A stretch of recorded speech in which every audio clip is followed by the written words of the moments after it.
Si vous aimez le mystère, le paranormal, et que vous souhaitez en savoir plus sur les recherches en cours, eh bien restez avec nous sur Fréquence Évasion et découvrons ensemble en compagnie de scientifiques et de témoins les phénomènes que l'on dit surnaturels. Patience, c'est dans une poignée de minutes sur Fréquence Évasion. Fréquence Évasion. Fréquence Évasion. Dans quelques instants sur Fréquence Évasion, la clé du mystère, nous serons en compagnie de Marc Gray et nous allons parler de l'intelligence artificielle et du transhumanisme. À tout de suite. Chaque jour sur Fréquence Évasion Radio, vos rendez-vous quotidiens. Écoutez Fréquence Évasion en téléchargeant l'application iPhone ou Android et retrouvez-nous sur www.fréquenceévasion.com. Infos, chroniques, interviews et détente. Fréquence Évasion Radio, dites-nous tout. Fréquence Évasion. Fréquence Évasion. Marc Gray, bonjour et merci d'être avec nous. Bienvenue dans la clé du mystère. Bonjour Alain. Ouais. Alors dans cette émission, nous allons parler de transhumanisme, de l'intelligence artificielle. Qu'est-ce que le transhumanisme ?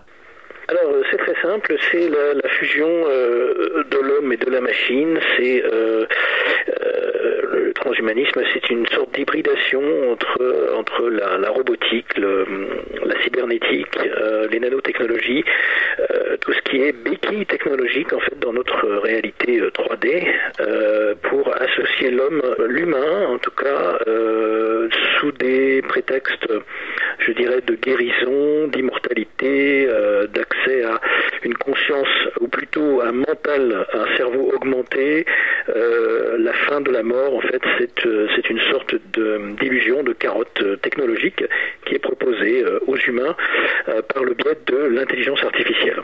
Oui, alors c'est pas vraiment une intelligence, hein. Finalement, quelque part, ça touche l'intellect, mais c'est pas ça la vraie intelligence. C'est une intelligence synthétique, c'est-à-dire que c'est une béquille aux capacités innées de l'être humain qui naturellement a accès à toutes ces capacités, mais en fait on entrave délibérément par des programmes qui vont de l'empoisonnement de l'air, de l'eau, de la nourriture, des épandages chimiques, des vaccins et tout ce processus d'entrave délibérée au pouvoir naturel de l'humain de se défendre dans ce milieu 3D naturel, pour pouvoir ensuite proposer des solutions technologiques programmées qui, au lieu de effectivement lui promettre en tout cas l'immortalité et de mettre un terme à la mort physique, parce que c'est toujours cette peur de la mort qui est exploitée par effectivement la petite caste de prédateurs au pouvoir.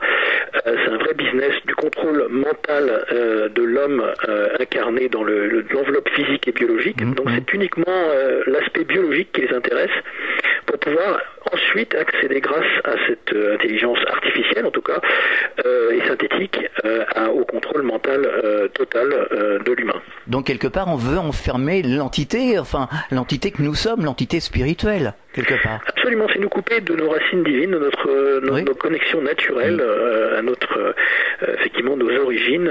Donc si on prend conscience effectivement de ce chantage, parce qu'on est à une sorte de moment crucial dans notre évolution, qui peut devenir une involution, c'est une prise de conscience du chantage quotidien qui date quand même de plusieurs milliers d'années, mais justement cette ère de l'information, c'est une véritable guerre de l'information qui nous est proposée, qui nous permet d'un côté d'accéder à tous les chantages et les manipulations et les stratégies de contrôle mental par le biais de nombreuses choses, la pression sociale, la pression économique, la pression du chantage au quotidien, au niveau psychotronique aussi, psychique, social, culturel, donc comme je dis, donc c'est clairement identifiable aujourd'hui, d'un côté, et de l'autre, on a tous ces poisons du quotidien qui nous sont infligés, ces nanotechnologies qui nous envahissent dans notre quotidien. Google peut contrôler effectivement les cerveaux.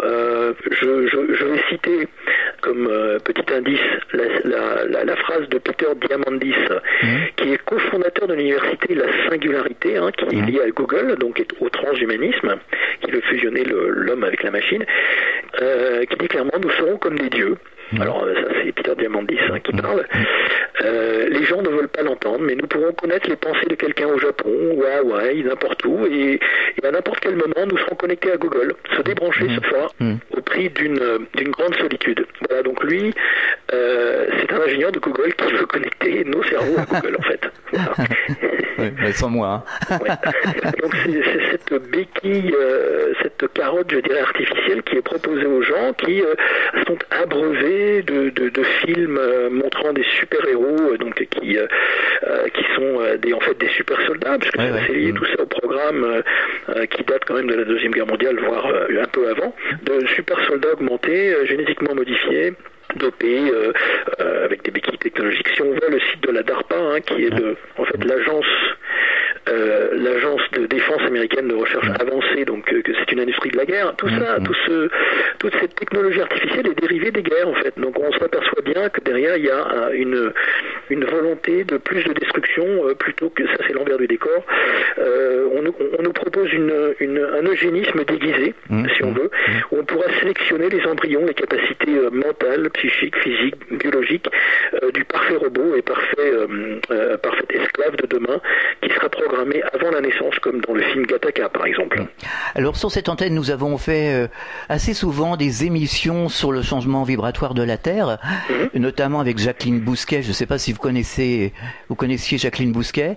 Oui. Voilà, qui nous expliquait que de toute façon, on n'a pas besoin, puisqu'on change de vibration, nos ADN sont en train de changer, nos corps vont se modifier, et on va accéder à un niveau supérieur. Et elle expliquait, justement, parce qu'elle parlait aussi du transhumanisme, elle expliquait qu'il y aurait sur la Terre deux sortes d'êtres, c'est-à-dire, elle disait, il y aurait les personnes qui seraient évoluées dans leur corps, qui va vers la 5e dimension, et puis il resterait aussi sur la Terre, donc c'est transhumanisme. Elle disait des personnes enfermées dans leur corps de bêtes. Elle explique que c'était exactement son terme. Oui, ça c'est un petit peu la théorie des deux humanités qui vont se séparer. C'est vrai que j'ai les deux sons de cloche un petit peu, parce que moi je reçois beaucoup d'intervenants de partout, qui disent d'un côté il va y avoir effectivement une séparation de deux humanités, l'une qui va évoluer vers une dimension supérieure, l'autre qui va rester un petit peu la bête esclave pour laquelle on a été programmé, donc comme être de fonction au départ par nos créateurs généticiens de l'époque. Donc il y a plusieurs théories. J'avais reçu pas mal de monde qui parlent effectivement qu'on ferait un OGM déjà à la base, auquel on aurait coupé l'accès à nos capacités naturelles, donc déjà naturellement augmentées, et donc et que ces capacités-là, cet ADN est en train de s'éveiller. Donc est-ce que ça le sera pour tous ou une petite partie?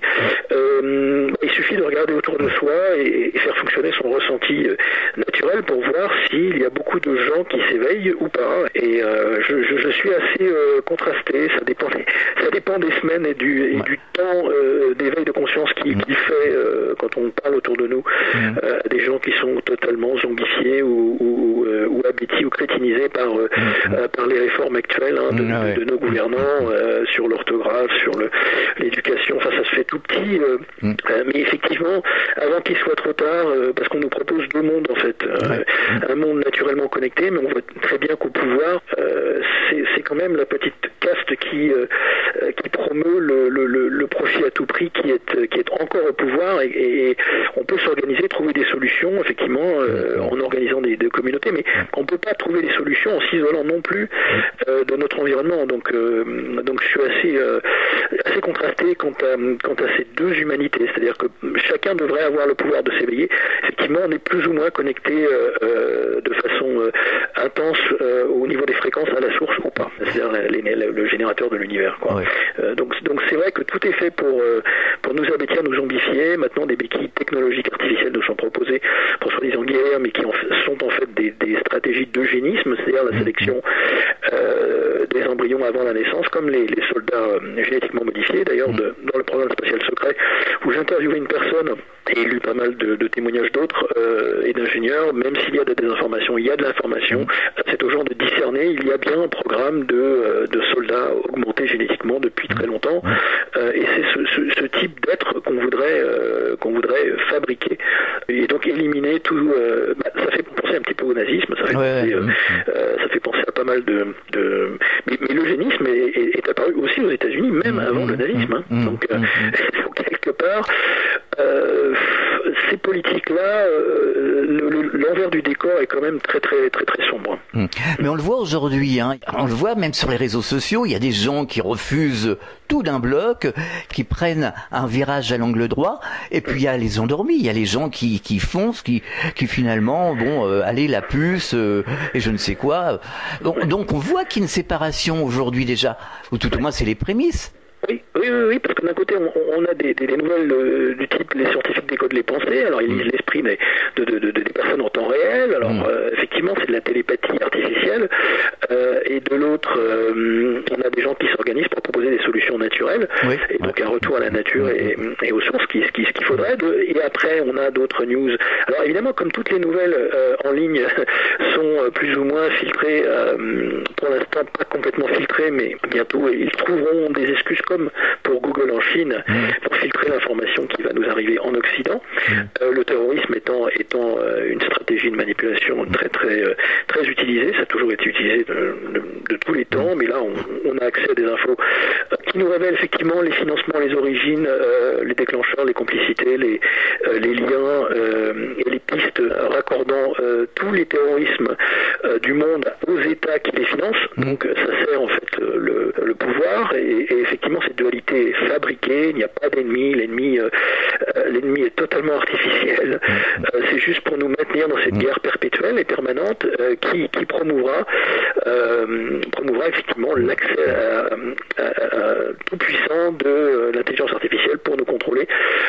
Il n'y aura plus effectivement d'argent palpable, papier, mais que de l'argent numérique, et donc on voit bien que l'objectif à terme c'est d'implanter la puce sous la peau pour payer ceci, cela à la place de l'argent liquide. Maintenant on peut trouver aussi d'autres solutions par rapport à l'argent qui a toujours été utilisé, mal utilisé effectivement par les gens qui nous dirigent. Et puis je pense que quelque part il y a un business de ce gouvernement obscur en fait, du consentement. C'est totalement ça, au niveau de notre âme, au niveau de notre enveloppe biologique, c'est un business du consentement qui a été entrepris, qui est proposé depuis des millénaires, mais là on s'en aperçoit avant que Google ne filtre toute information développant notre esprit critique.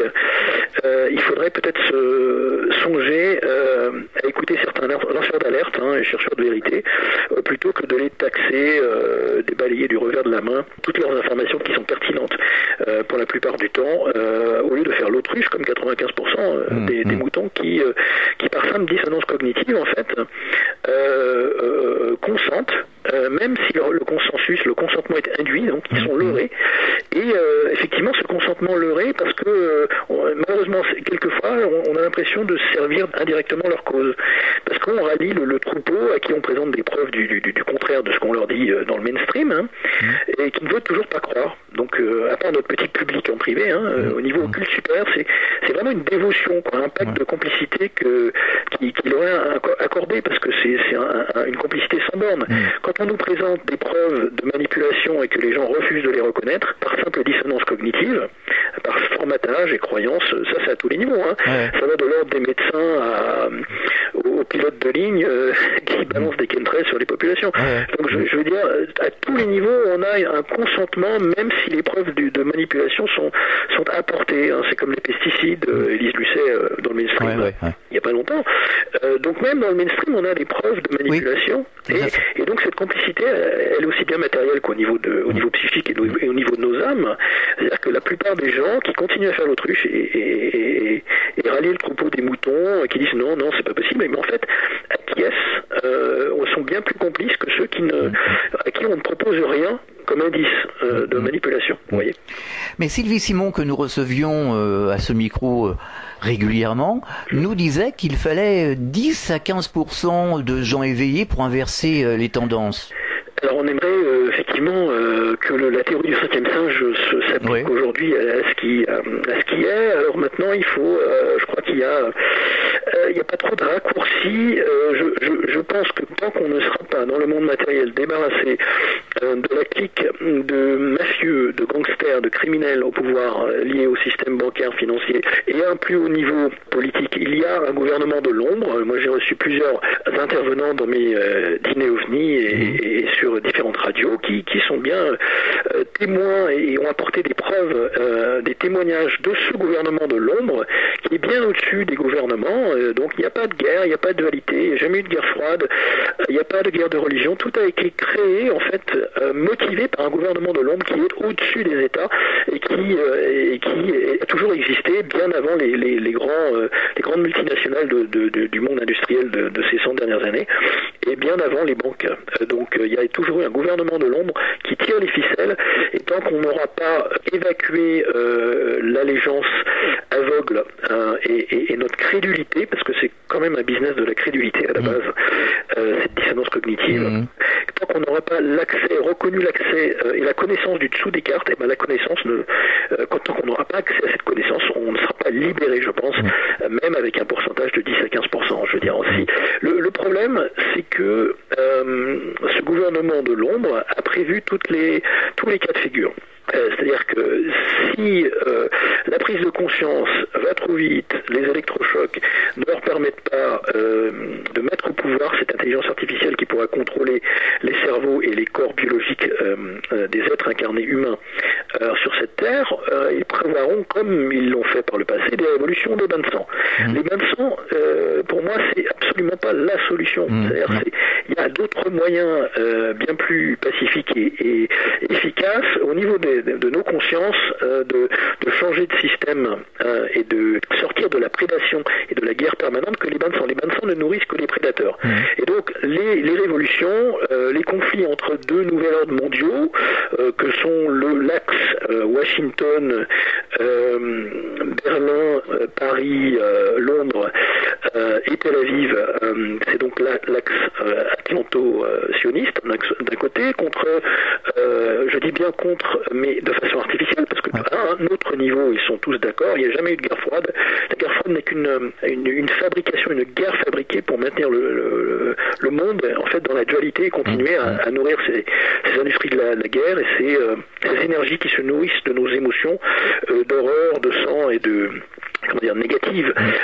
Et donc, il faut sortir de cette guerre permanente. Et de l'autre côté, on a le nouvel ordre mondial, effectivement, Poutine, la Chine, la Russie et l'axe, je dirais, eurasien. Donc tout ça, ce sont des créations, en fait, de ce gouvernement de l'ombre pour nous maintenir dans une guerre permanente. C'est-à-dire qu'à la fois, elle crée les problèmes et offre les solutions. Et donc, quand on aura ce discours hegelien, cette dialectique hegelienne au pouvoir, jamais on ne s'en sortira, parce que les gens ne regardent pas plus loin que le bout de leur TF1. Donc c'est un petit peu le problème. C'est même grandement le problème. Cette prise de conscience, alors j'ai pas de chiffres. La théorie du centième siècle, je veux bien y croire et j'aimerais y croire. Le New Age aussi, j'aimerais y croire. Ne rien faire et tout va s'arranger tout seul, j'aimerais y croire, mais je ne pense pas, parce que le New Age a été infiltré par la CIA dans les années 70 et on dirait même que c'est une petite création quand même de ce gouvernement obscur pour à la fois diffuser des principes intéressants et de l'autre côté permettre cette domination par le laisser-faire, d'attendre que tout se passe et que tout évolue naturellement sans qu'on ait rien à faire. Donc voilà, il y a un juste équilibre entre les deux à observer, c'est-à-dire qu'il ne faut pas se lancer dans la lutte révolutionnaire et les bains de sang en disant oui, la solution c'est une armée pour écraser l'autre armée, des tribunaux, on va avoir des sauveurs externes, genre Star Wars qui vont venir et nous délivrer. Non, absolument pas. La clé, elle est en nous. Ouais, tout à fait. C'est l'être intérieur, c'est cette puissance intérieure à laquelle on peut se connecter qui sera la solution, en fait, la réelle solution pour sortir de cette prédation totale qui veut nous imposer un monde artificiel. Mais finalement, c'est qui ce gouvernement de l'ombre ? Alors, ce gouvernement de l'ombre, il est à tous les niveaux, c'est-à-dire qu'il y a des êtres qui ne sont pas humains, qui sont hybrides, qui sont aussi parmi nous, et des êtres qui vivent dans des dimensions parallèles qui sont aussi aux commandes. Alors je dirais que ce sont des factions qui ne sont pas très très bienveillantes, contrairement à d'autres êtres que certains contactés disent avoir rencontrés, ou être en communication avec ces êtres un peu plus bienveillants. En tout cas, ils sont au pouvoir depuis des centaines de milliers d'années. Ce sont des entités non humaines à la tête de ce gouvernement obscur et qui dirige toutes les agences étatiques, les agences de renseignement qu'on n'appelle plus espionnage aujourd'hui, mais ça revient au même puisqu'on n'a jamais autant fliqué les populations que dans le monde d'aujourd'hui. Donc on peut en revenir à l'intelligence artificielle. Et donc c'est un groupe d'entités, c'est un collectif en fait qui manipule, contrôle et se nourrit de nos émotions, de notre de toutes ces énergies psychiquement très fortes et qui ont besoin de ça pour survivre en fait. Alors nous avons reçu Mark Auburn à ce micro qui fait des sorties astrales, qui visiblement des contacts avec les extraterrestres et qui nous disait qu'on était contrôlé depuis très longtemps, mais il les appelle les gestionnaires. Ouais. Est-ce que vous êtes au courant ? On peut leur donner tous les noms que l'on veut, les gestionnaires peut-être, oui, nos faux maîtres peut-être, les faux dieux, les demi-dieux. Mais visiblement, il avait l'air de dire qu'il ne voulait pas vraiment du mal, d'après ce qu'il a pu ramener comme information. Oui, alors effectivement, tout dépend de la perspective et du point de vue, de l'angle duquel on se place. C'est-à-dire qu'eux cherchent à survivre, forcément. C'est un peu comme les flyers de Castaneda, ces entités qui vivent dans le bas astral et qui se nourrissent de nos émotions. Carlos Castaneda en avait bien parlé. Il y a effectivement une emprise qui se joue, on peut le voir à travers des séances d'hypnothérapie par rapport aux gens qui disent être implantés ou parasités et qui après désactivent soit travaillent sur leur chakra ou désactivent certains implants négatifs, mais on vit dans une dualité qui nous a été imposée. La dualité n'existe que dans notre dimension, je dirais. Peut-être aussi dans tout le cosmos, dans cette dimension-ci. Cette conquête permanente, la prédation de son prochain, s'en nourrir, je veux dire, c'est à un moment donné, il faut aller vers autre chose, vers la lumière. On n'est pas obligé de vivre dans la souffrance. Ces souffrances, alors c'est ni négatif ni positif, ça fait partie de l'expérience humaine. En tout cas, on n'est pas obligé de l'accepter. On peut aussi essayer de trouver des solutions pour dépasser cette souffrance permanente. Et donc il y a peut-être aussi une sorte de piège dans ce que j'appelle une matrice, mais c'est un peu une sorte de planète prison, une planète d'apprentissage ou planète école. Je sais pas comment on peut l'appeler. En tout cas, on est là pour apprendre, c'est sûr, mais on n'est pas obligé d'accepter la souffrance multimillénaire et que ça continue et qu'on aille vers l'autodestruction. Parce qu'avec ces technologies-là, on va vers l'autodestruction. On marque une pause, on revient dans quelques instants. Chaque jour, sur Fréquence Évasion Radio, recherche, ovni, paranormal, faits de société, protection de l'environnement et les rendez-vous avec vos stars préférées dans Paroles de Stars. Fréquence Évasion, c'est également la voix des sudistes en Principauté de Monaco et dans le Grand Sud. Fréquence Évasion Radio, dites-nous tout.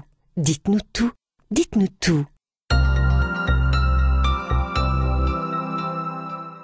Fréquence Évasion. Fréquence Évasion. Nous sommes de retour, nous sommes toujours en compagnie de Marc Gray, nous parlons du transhumanisme et de l'intelligence artificielle. Vous nous disiez qu'on était génétiquement modifiés, enfin nos corps, depuis des lustres. Est-ce qu'on pourrait faire une rétrospective justement ? Rétrospective, alors il y a effectivement beaucoup de clés sur nos origines, sur la Genèse. Il y a plusieurs passés. Même Edgar Cayce en parle d'ailleurs. Cette présence extraterrestre depuis des lustres, notre Genèse. Notre Terre aurait été effectivement terraformée, je dirais au niveau génétique et au niveau parce qu'on en trouve partout des traces de terraformation dans les anciens écrits. On en trouve même dans la Bible des Mayas d'ailleurs. Et cette terraformation, enfin dans l'autre sens, donc, on pourrait dire extra-terraformation, en fait ce genre de processus semble se dérouler dans tout l'univers, en fait, dans tous les cosmos. C'est universel finalement. Oui, c'est universel, c'est-à-dire qu'on forme des planètes, on y implante la vie, et après tout suit son cours selon l'expérience de de cette civilisation, ou ces civilisations, puisque quelques-unes se sont éteintes, et donc c'est là où ça a mal tourné, qu'on recommence après avec d'autres, selon beaucoup d'anciens écrits. Aujourd'hui, même la NASA dit qu'il y aurait eu des traces d'anciennes civilisations sur Terre, et puis effectivement, on a beaucoup de contactés qui le disent, d'historiens en archéologie interdite, et qui sont un peu plus ouverts que l'archéologie subventionnée des musées, qui ne nous montrent rien. Moi, je propose d'aller explorer plutôt les coulisses des musées pour en savoir un peu plus. D'ailleurs, j'avais reçu Brian Forster sur les crânes allongés retrouvés à Paracas et au Pérou et un peu partout sur le globe, d'ailleurs, qui n'étaient pas des crânes artificiellement déformés comme c'était le cas après dans les tribus qui ont habité ces endroits où ces êtres au crâne allongé seraient donc leurs dieux et leurs ancêtres. Et c'est pour ressembler aux dieux et aux ancêtres qui artificiellement déformaient les crânes de leurs enfants. C'est un peu fou, mais c'est bien le cas. Et donc dans ces crânes allongés, on a des pistes aujourd'hui. Un témoignage de Karen Hughes de la Banque mondiale qui a parlé d'avoir vu une réunion de la Banque mondiale des êtres au crâne allongé à la table des membres de la haute finance de la Banque mondiale. Ah oui. Donc on voit ce gouvernement de l'ombre assez... Moi j'avais reçu Victor Vigiani aussi, il n'y a pas longtemps, qui est le bras droit de Paul Elliott, qui était l'ancien ministre de la Défense canadien, et qui divulgue beaucoup depuis 15 ans, et qui travaille pour une sorte de divulgation officielle, mais on n'a pas besoin d'attendre la divulgation officielle, on sait intrinsèquement qu'on n'est pas seul, on a des traces partout, non mais c'est vrai, on a des traces partout, et principalement dans notre ADN d'ailleurs. Donc en fait lui avait dit effectivement avoir des pistes d'êtres au crâne allongé qui font leur réapparition aujourd'hui, ou en tout cas on a des pistes. Donc alors est-ce que c'est j'en sais, pour l'instant j'essaie d'enquêter là-dessus, j'en dirai un peu plus bientôt, voir comment on peut avoir d'autres témoignages, mais en tout cas une ancienne employée de la Banque mondiale, au placé donc, qui a témoigné de visu, donc en avoir vu. Donc pour en revenir à ces planètes habitables, la terraformation, ou en tout cas la planète formation, formation de planètes dans le cosmos, en ce moment, alors, elle subit un programme de modification artificielle. Là, ça consiste à créer des conditions de vie à la base, au départ, semblables à une biosphère vivable, en tout cas terrestre pour nous, pour constituer un environnement où des êtres vivants puissent habiter durablement. Donc c'est ça la terraformation. Et au moment de la formation, donc dans tous les anciens textes religieux, même dans la Genèse sumérienne, on peut voir ça aussi, on a des traces de croisement et modification génétique. C'est-à-dire qu'on dans le Popol Vuh, donc c'est la Bible des Mayas, comme je le disais, la Torah, la Bible, on explique, d'ailleurs Mauro Biglino, qui a réinterprété la Bible et qui était un traducteur du Nouveau Testament, on avait parlé d'ailleurs sur cette interprétation au premier degré d'être venu du ciel, qui serait venu nous créer. Comment notre planète a été terraformée au moment de la création du monde, c'est expliqué dans tous les anciens textes religieux ou pas, les anciens textes aussi, et donc cette Bible des Mayas, le Popol Vuh, a fait un rapport détaillé sur tout ce groupe de créateurs et la façon dont ils ont procédé, terraformer en fait notre planète, voilà. Et nous on envisage de faire la même chose ailleurs, alors que bon, on voit bien que dans les programmes spatiaux secrets, il y a déjà des avancées nettement supérieures à l'envoi de sondes vers des planètes du système solaire. On voit très bien que la NASA fait du debunking, du photoshopping, nous maintient dans une sorte de Truman Show, pour ne pas nous dire qu'on n'est pas seul déjà dans notre système solaire. Oui, enfin on l'a compris quand même, on n'est pas idiot. Non, toujours pas compris. Non, ça commence à friser le ridicule. Oui. Alors finalement, pourquoi ils allongeaient les crânes ? On n'a pas de réponse ? Alors, artificiellement, ces êtres-là, à la base, avaient le crâne allongé. Oui. Donc, on peut voir, je crois, Néfertiti, il y a des traces dans l'Égypte ancienne, naturellement allongées. Mais après, les gens, les tribus et les humains qui avaient eu connaissance de génération en génération de ces êtres-là, c'était pour ressembler à leurs ancêtres, tout simplement. Oui, donc on peut assumer que ces gens croyaient dur comme fer, ou en tout cas savaient qu'on était issus de ces créateurs généticiens. On parle souvent du grand changement. Alors qu'entend-on par grand changement ? Alors le grand changement, on espère des jours meilleurs, une prise de conscience qui se fait petit à petit. On est dans une phase de, je dirais pas de libération des âmes, parce qu'on est quand même toujours pris dans une sorte de matrice électromagnétique qui influe sur nos cerveaux et nous garde encore prisonniers, mais de moins en moins, parce que cette activation de nos brins d'ADN qui ont été désactivés au départ, malgré toute cette campagne d'empoisonnement de la part d'une petite classe de prédateurs qui se nourrit de nous et veut nous dominer ad aeternam. Donc c'est quand même un système mafieux à la base et dans la dualité assez négatif, mais on se libère petit à petit. Alors je ne sais pas combien de temps ça va prendre, et si on y arrivera avant d'être complètement zombifié et empoisonné et ou alors complètement dépeuplé, parce qu'il y a aussi le plan de la solution finale, l'eugénisme à gogo, et d'éliminer une partie des populations avec des virus fabriqués en laboratoire. D'ailleurs la plupart des virus aujourd'hui qui sont médiatisés sont fabriqués en laboratoire. Toujours créer le problème pour apporter la solution et donc continuer la domination et la prédation. Eh bien, il y a effectivement une hausse vibratoire de fréquence dans notre cosmos, un rayonnement à la fois solaire et un rayonnement qui vient du centre de notre galaxie, de rayons gamma et d'autres rayonnements cosmiques, qui fait que le vivant est en train d'élever son taux vibratoire, et c'est effectivement la solution la plus rapide, et c'est de travailler sur l'élévation de ces fréquences vibratoires. Parce qu'on voit que tout contribue à ce que ce soit les épandages, ARP, en conjonction d'ailleurs, c'est un système qui travaille à la fois avec les ondes scalaires et les épandages chimiques et les nanoparticules, pour abaisser nos fréquences, aussi bien que les médias, d'ailleurs, et tous les appareillages, que ce soit portable, ordinateur, télé-écran plat, etc. Bientôt il va falloir tous un écran plat pour pouvoir d'ailleurs regarder la télé, donc éteignez-la. Et donc on voit bien que notre taux vibratoire, en tout cas nos fréquences, sont en train de s'élever malgré cette campagne d'empoisonnement général.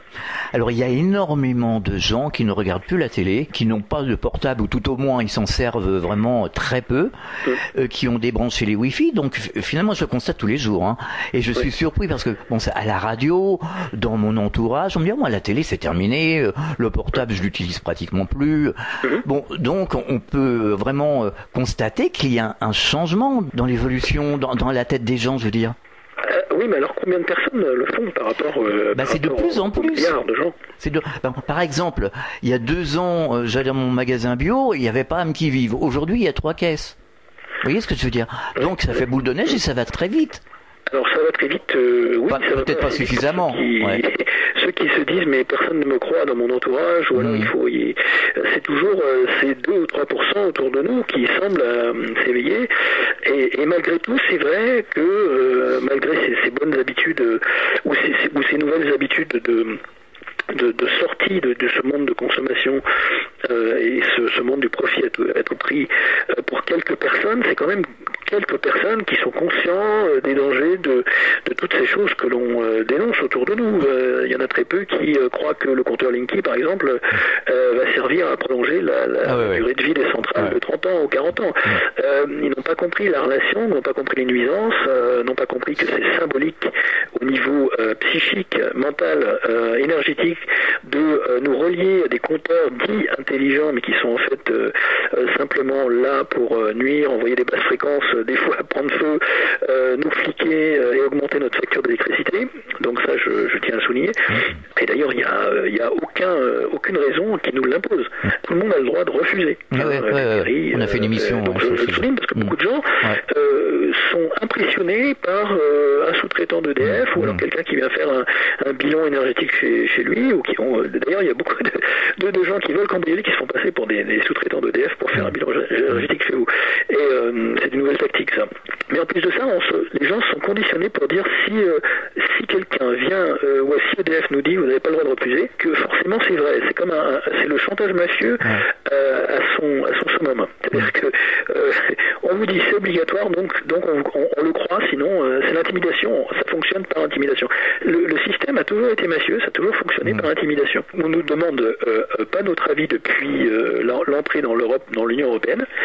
et les gens croient encore qu'il faut obéir aux ordres et aux intimidations des corrompus qui nous dirigent.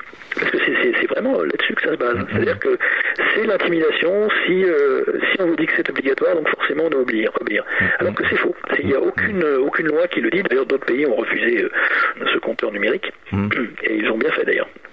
Alors, est-ce que les gouvernements, je parle de nos ministres, de nos présidents, sont au courant de tout ce qui se trame? Est-ce qu'ils sont conscients ou ils sont manipulés eux-mêmes? Alors, il y a ceux qui sont au courant et ceux qui sont manipulés, et ceux qui sont simplement, je dirais, des êtres sous contrôle mental ou clonés ou robotiques, parce que c'est vrai que ça vibre pas très fort au niveau de nos politiques. C'est le moins qu'on puisse dire. Oui, c'est sûr. Hein.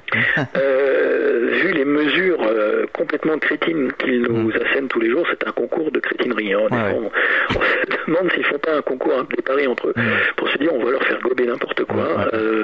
Et c'est vrai que c'est un peu de la provocation, mais en même temps ça fait partie de la divulgation. C'est-à-dire que la provocation, quelque part, ça a du bon, parce que jusqu'où vont-ils supporter l'humiliation? Quelque part, c'est ça. Et on nous demande pas notre avis et on nous fait quand même croire qu'on est en démocratie. C'est quand même, c'est très fort ça. Oui, mais visiblement ça marche pas, parce que je vois que toutes les radios font des sondages sur une radio concurrente qui se trouve pas loin de chez nous. J'ai regardé un sondage ce matin. Avez-vous été convaincu par l'allocution de François Hollande hier? Bon, 90% ont répondu non. Ouais. Donc on voit bien que ça fonctionne plus. Bah oui, mais on se demande pourquoi les gens vont encore voter. C'est soi-disant. Alors, ces sondages sont tous truqués, parce qu'on voit bien que d'une heure à l'autre, ça peut changer. Quand ça les arrange, le chômage baisse. Quand ça les arrange, 2 heures plus tard, le chômage est en augmentation. Donc, les accidents de voiture baissent parce qu'on a mis les radars, mais le jour d'après, il faut mettre plus de radars parce que il y a plus de morts sur les routes. Non, c'est du grand n'importe quoi. En fait, on voit vraiment. Mais la cote de popularité du président est au plus bas, mais tout d'un coup elle est à 50%. Oui, non mais c'est du grand n'importe quoi. Donc là, si on fait un bilan des instituts de sondage, tous les sondages sont forcément financés par les gens qui les demandent, les sondages. Donc qui demandent les sondages? Oui, mais la personne les croit. On voit bien que c'est enfantin, même. C'est enfantin, mais plus c'est enfantin et plus, et même s'il y a moins de gens, c'est-à-dire s'il y a 70% au lieu de 90% qui vont croire cette provocation, eh bien le consentement induit n'en sera que plus puissant au niveau au niveau occulte. Je sais pas si c'est au niveau de l'âme, de la conscience que ça se fait. Je sais pas s'il y a 80% qui croient des sornettes comme ça. Franchement, là, moi j'en connais pas une autour de moi, une personne qui marche dans la combine. Moi, je me demande qui va voter, parce que je demande autour de moi, il n'y en a pas beaucoup qui ont dit avoir voté, donc je me demande qui sont ces 50% de personnes qui continuent à voter. Ouais. Bah, il y a quand même 60% de personnes qui vont plus voter à certains votes. Ouais. C'est quand même bien, et depuis longtemps. Oui, bah écoutez, oui, mais c'est là où on se demande à quoi ça sert les urnes qui comptent, qui comptabilisent. Il y a le vote électronique, on a vu ce que ça donnait aux États-Unis. C'était assez rigolo. Moi, j'ai vécu en Floride et on était larisés pendant 1 an à cause sur le vote papier où il y a eu la triche là entre Bush et je sais plus qui. C'était assez significatif et symbolique du côté risible des urnes, quoi. C'est de la manipulation à un autre niveau. C'est faire croire au peuple qu'il est souverain alors qu'il ne décide de rien. Alors aujourd'hui, qu'est-ce qu'il faudrait faire pour justement se sortir de ce marasme? Alors, ce qu'il faudrait faire, il y a plusieurs solutions. C'est-à-dire déjà prendre conscience, sortir de ces traits purement, je dirais, reptiliens, humains, animaux, que les psychopathes au pouvoir qui nous imposent leur fausse lumière avec tout ce symbolisme luciférien dans les médias, dans les attentats sous fausses bannières, etc., dans les guerres provoquées, dans la création d'ennemis factices et artificiels, tant qu'il nous arrive donc à nous faire consentir de façon induite, donc à nous leurrer, eh bien ils auront toute puissance. Seulement c'est à nous de reprendre notre pouvoir et d'arrêter de les nourrir. C'est-à-dire qu'il faut arrêter de jouer l'autruche, il faut accéder, prendre conscience et arrêter d'ignorer tous ces aspects du quotidien, ne pas sombrer dans le New Age en disant on attend que ça se passe l'élévation des fréquences va nous libérer, et puis dans cette vie-là, ça va bien se passer. Bientôt, on va être tous des dieux, et les prédateurs vont totalement disparaître de notre 3D. Ça, je voudrais bien y croire, mais je pense que ça ne se fera pas dans cette vie-ci. Il n'y a pas non plus de solution purement matérielle, c'est-à-dire physique, de bain de sang, de décapitation, d'appel à la révolution pour mettre d'autres prédateurs au pouvoir, parce que c'est tout ce que ça appelle, les bains de sang. Je pense que tout se fera au niveau individuel pour commencer, et après essayer de rentrer en résonance avec des gens de bonne volonté dans votre entourage, qui pensent un peu comme vous, et s'organiser, trouver des solutions. Moi, je pense qu'au niveau concret, ce qui serait bien, c'est d'organiser des ateliers de recherche de solutions entre gens de bonne volonté, créer des petits ateliers régionaux, locaux, comme ça, et après s'organiser au niveau peut-être au supérieur. J'ai vu que Étienne Chouard, on l'a reçu ici, oui. Le tirage au sort, organise des ateliers pour le tirage au sort, mais je pense qu'à tous les niveaux de décision au niveau local, je pense que ça sera à nous de reprendre le pouvoir. Ça, c'est au niveau matériel. Oui. Et donc sortir de cette programmation du matérialisme, du consumérisme à gogo, par la carotte du confort matériel, la peur de la mort physique, la fausse démocratie, la fausse sécurité, la possession, l'ego, enfin bref, c'est tous les travers du bétail purement animal, quoi, qui font. Il faut se transcender, il faut aller au-delà de ce côté émotionnel qui est exploité en fait par ce pouvoir en place, sous ces critères qui font que à la fois la beauté de l'être humain, c'est qu'il est émotif et a accès à des émotions, contrairement aux robots qu'on essaie de nous imposer dans notre quotidien et comme bientôt compagnons à vie, ou alors de nous fusionner avec ces êtres artificiels aussi portails organiques. Et je pense que ce réveil au niveau, cet accès à la connaissance du dessous des cartes, la prise de conscience généralisée, donc je crois qu'elle est en marche. Il faut forcer personne, chacun à son rythme, ou sa dissonance cognitive, donc c'est à chacun de voir. Je pense que ça fera beaucoup quand même dans cet apprentissage vers la lumière, de cette sortie de cette prison mentale en fait dans laquelle on est. Demandez pourquoi surtout. Quand on vous impose quelque chose par l'intimidation, la première chose, c'est tout simple. C'est tout simple. C'est le concept du pourquoi. Ça, c'est un petit peu mon dada aussi. C'est une simple question à notre être intérieur, à la conscience supérieure, à nos geôliers, à nos bourreaux externes. C'est pourquoi. Demandez pourquoi. Pourquoi je dois faire ça. Pourquoi on doit faire ça. Si ça ne nous paraît pas éthique. Voilà, tout simplement.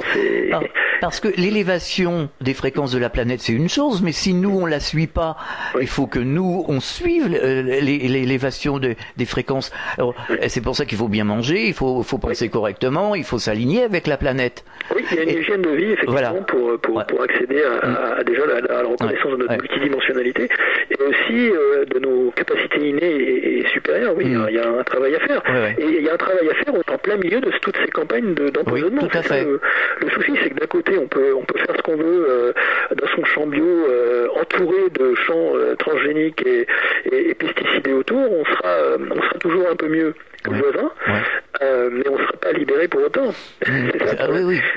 Il faut s'attaquer vraiment au cœur, à la source du problème, à la racine du problème. C'est pareil que ces crises organisées de migrants.